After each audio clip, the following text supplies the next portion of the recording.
Hi, I'm Nathaniel. I'm a roofer just like you.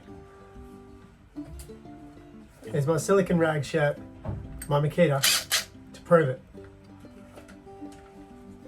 Today, we'll be talking a little bit about some things that apply to us that come up from time to time. These things are standards, codes, legislation, work practices, things that we encounter in our day-to-day life as roofers that have areas that we consider or think might be a little bit grey. And sometimes, quite often, building disputes arise over these things. So before I start, just like to put a disclaimer out there that although I am able to give you advice, I'm actually a roof plumbing consultant as well. I'm able to give you advice, professionally indemnified to do so. That advice is general in nature, and this video here is just a general video. If you want to act on anything in this video or any other matter that I'm about to talk about, you should always seek independent legal advice for anything to do with interpreting legislation, interpreting standards, or interpreting any other written material. If there's any other material that involves wind loads, mechanical things, or engineering, you should always consult an engineer or someone of that type. What I'm giving you is just general in nature. It's not specific to what you need to do. So we're straight into it. So what guides us as metal roofers? Well, there's quite a few things. At the very top, we have the Building Code of Australia. So when you hear on the job site, guys going, oh, that's not done to code. Oh, that sheet should have been installed to a code. They don't really know what the code they're talking about. There's a few codes. The highest code is the Building Code.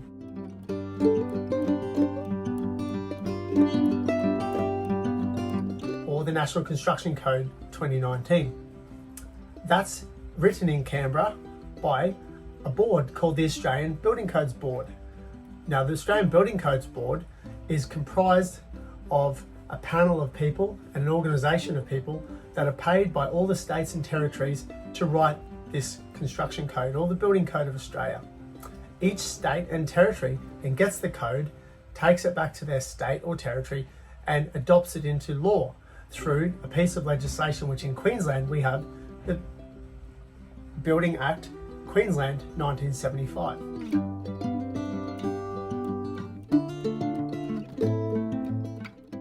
Plus we have some regulations that sit to the side of that. So because we're in Queensland, we're really going to talk about Queensland application of that today.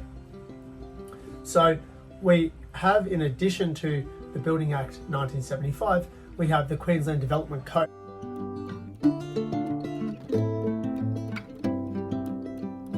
which references, which we'll talk about another time, AS 3500.3, which is an Australian standard in a plumbing set of standards. So we have Building Code of Australia, Building Act 1975 Queensland, Queensland Development Code are the highest pieces of legislation or code that we look to in Queensland. Well, what do we have in addition to that?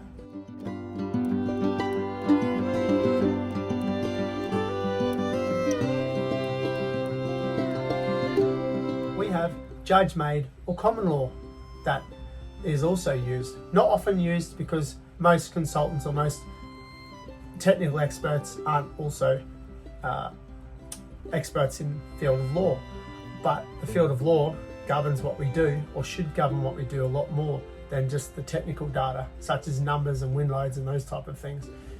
The reason this is important, and a lot of people overlook it, is because when there's a dispute, which happens almost every day in Australia and in Queensland, there's always matters of disputes, particularly over defective workmanship and how to get paid after that.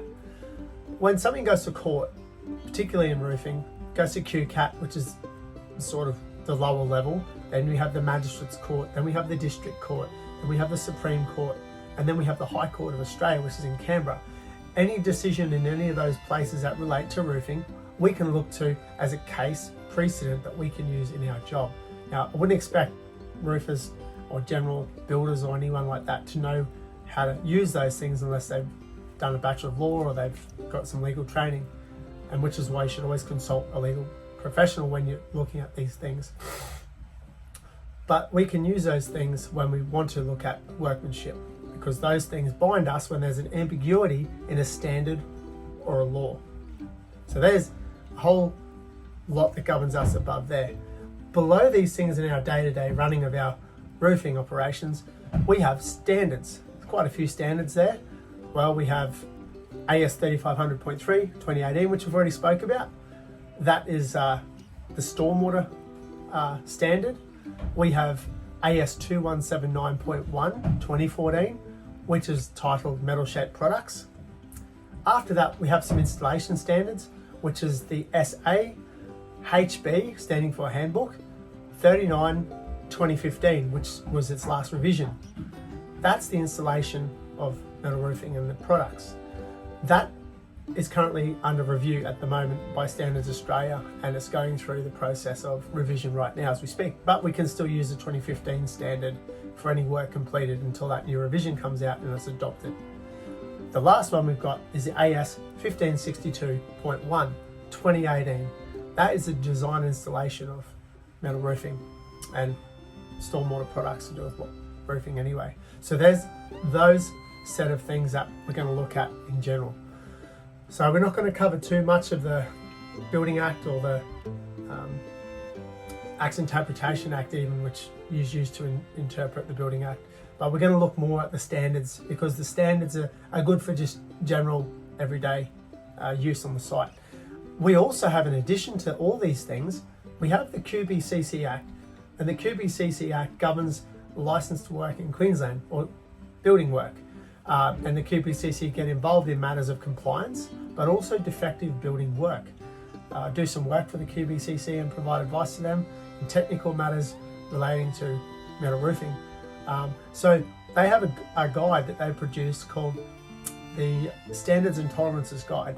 Now that guide has a section in there, section 7, which we'll look at as well, to give us some understanding about what's acceptable and what's not, what's reasonable, what's not reasonable when we're talking about how we put our roofs on. So that's the introduction to what we're going to look at over the course of the future.